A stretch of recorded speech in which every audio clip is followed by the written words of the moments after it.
طيب خلصنا جان سبارك براوزر، ودلوقتي هنرجع تاني لجان سبارك ونخش بقى في الحاجات الكور ونجرب حاجة حاجة مع بعض. اوكي، طيب تعالوا نخش على ال AI سلايدز. تمام، انا حابب ان احنا نشتغل جوه الهب. اوكي، فهنخش على الكاتاليست AI. اوكي، ونخليه يعرفنا اكتر. ماشي، ونبدأ ان احنا نعمل حاجة حاجة جوه كاتاليست AI جوه الهب بتاعنا. فانا هقول له اول حاجة I want you to visit. اوكي، انا عايزك تزور catalyst sw.com، ده الصفحة بتاعتنا، الويب سايت بتاعنا. and tell me more about the company، وتقول لي اكتر عن الشركة. تمام، وهقول له كده دي اول حاجة عشان هو يطلع لي الحاجات اللي انا هديها له كفايلات جوه الهب بتاعه. فهو بدأ يعمل في تول عنده ان هو بيدور على الويب سايتس، فبدأ ان هو يبص عليها لان هي منصة مش عارف ايه بتعمل كذا كذا كذا. فكاتاليست اي اي قال لي هي عباره عن ماشي، انا هخليه برضو يرد بالعربي. ماشي، reply in Arabic عشان ايه يبقى الموضوع كله بالعربي اكتر. اوكي، بس هو فيما معناه قال لي ان هي كاتاليست اي اي دي عباره عن منصه باللغه العربيه. تمام، بتعلم البراكتيكال اي اي، بتعلم الاي اي وادوات الاي اي. تمام، عشان تخلي الاي اي accessible وسهل لكل الناس. تمام، مش بس للمبرمجين. اوكي، فهي دي الفكره. تمام، فقال لي الرؤيه طبعا في نقطه هنا ان هم محتاجين يعملوا RTL، يجيبوا الكلام يبدأ من اليمين عشان هو عربي، بس مش مشكله. فهو الرؤية والهدف إن هو جعل تعليم الذكاء الاصطناعي متاحا للجميع من خلال تعليم الناس كيفية الاستفادة من أقوى أدوات الذكاء الاصطناعي في كاتاليست اي اي. كاتاليست اي اي هي المفروض تهدف إلى، فدي مشكلة إن لما يبقى في إنجليزي وعربي في نفس الوقت، ما علينا. آم، من في عملهم وحياتهم اليومية عبر خطوات عملية مقدمة باللغة العربية بأسلوب بسيط وسهل التطبيق زي ما احنا بنعمل دلوقتي.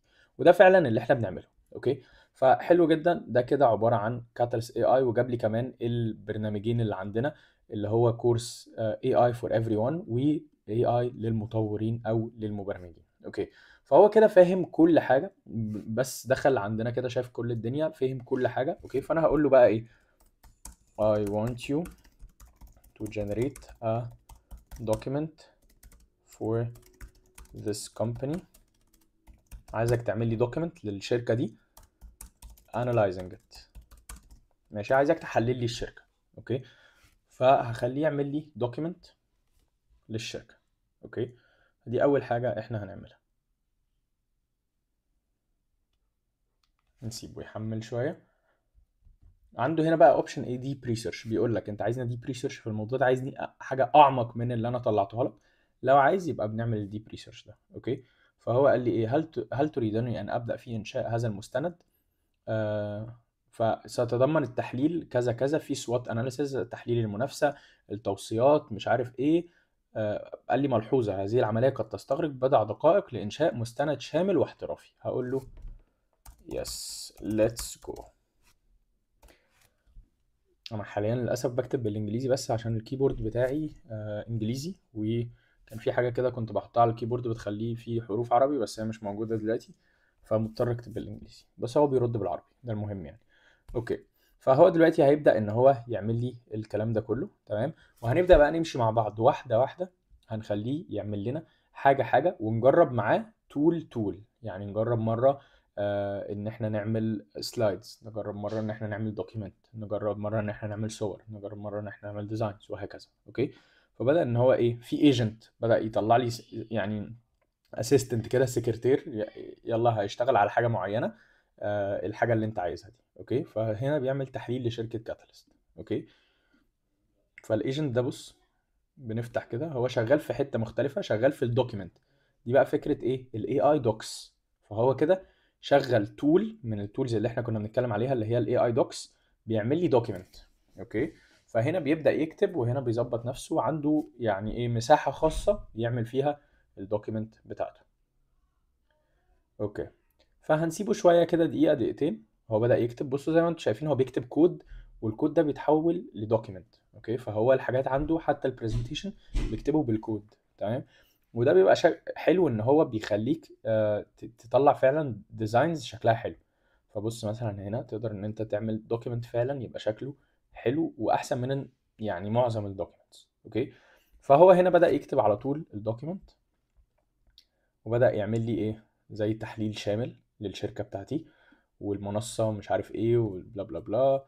طبعا بقى انا عايزكم تتخيلوا كل واحد في مجاله يقدر يستخدم حاجة زي كده في ايه. يعني كلنا بنعمل دوكيومنتس على طول، بنكتب زي وورد دوكيومنتس، بنكتب حاجات، بنكتب اكيد بنكتب حاجات في شغلنا. اوكي، فحاجة زي كده هو بيعملها بطريقة احترافية شكلها حلو قوي، وكل ده في دقيقتين ثلاثة يعني. اوكي، فهو خلص اصلا خلاص كمان، يعني انا كنت هوقف دلوقتي لحد ما يخلص، بس هو يعتبر خلص. يعني احنا دلوقتي بنتكلم في الخلاصة. اوكي، فهو المفروض ان هو كده عمل تحليل الشركة، بيكريت بس الفايل وهيبقى خلص. اللي احنا هنعمله دلوقتي هو خلص كده. اوكي ماشي، اللي احنا هنعمله ان احنا هن... هنعمل داونلود للبي دي اف ده، وهنبص عليه، وهنحطه من الفايلات اللي هتبقى موجودة في الهاب ده، بحيث ان انا لما افتح شات جديدة واقول له ايه هي كاتاليست، يبقى عارف كاتاليست على طول من غير ما يروح يدور وهكذا. اوكي طيب، فانا دلوقتي خلصنا، فهعمل داونلود، يا اما داونلود از HTML، يا اما وورد، يا اما PDF. الوورد بيقلش بصراحة، يعني الوورد لو انت خدته وحطيته على جوجل دوكس مثلا او فتحت وورد، بتلاقي الحاجات دي عشان هي مكتوبة بالكود، فبتلاقي الديزاين مش زي الديزاين، بتلاقي طبعا كل الكونتنت بس مش بتلاقي الديزاين نفس الحاجة. تمام، الPDF وال HTML احسن بكتير، فانا يعني ده بالنسبة لي احسن. فتعالوا نشوف دلوقتي اهو ده شكله. اوكي، الفونت بس هو اللي ممكن يبقى اختلف، ماشي، بس ده شكله يعني. تمام، عنده بس مشكلة ان هو مفيش بادنج ما بين الشيتس، بس دي ممكن نحلها، بس احنا دلوقتي مش هنحتاج نحلها اصلا. عشان ايه؟ عشان احنا بس عايزين اهم حاجة الكونتنت. هنكتب Catalyst AI Analysis، احنا بس عايزين الكونتنت عشان نديهوله في الهب. ماشي، فكده احنا عمل البتاع ده. اوكي، اللي هو عمل زي حلل لي وسيف لي الشاتس بتاعتي. وزي ما انتوا واخدين بالكم هو سيف تو شاتس، مع ان انا اتكلمت في تشات واحده بس هو السوبر ايجنت ده تشات، ولما اداها الايجنت يعملها الاي اي دوك دي الدوكيومنتيشن، فدي لوحدها تشات. فاهمين قصدي؟ فهي دي فكره السوبر ايجنت، اللي هو بيبقى جواه ايجنتس مختلفه، فيقدر ان هو يشغلهم اكنه هو المدير، وبيشغل ايجنتس مختلفه يعملوا له حاجات مختلفه. فانا دلوقتي هحط الفايلز، هحطها جوه الهب بتاعي. ماشي طيب، فهنحطها كده.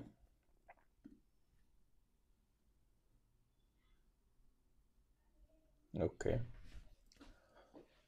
هنستناها تخلص، وتمام كده الفايل بتاعي هنا.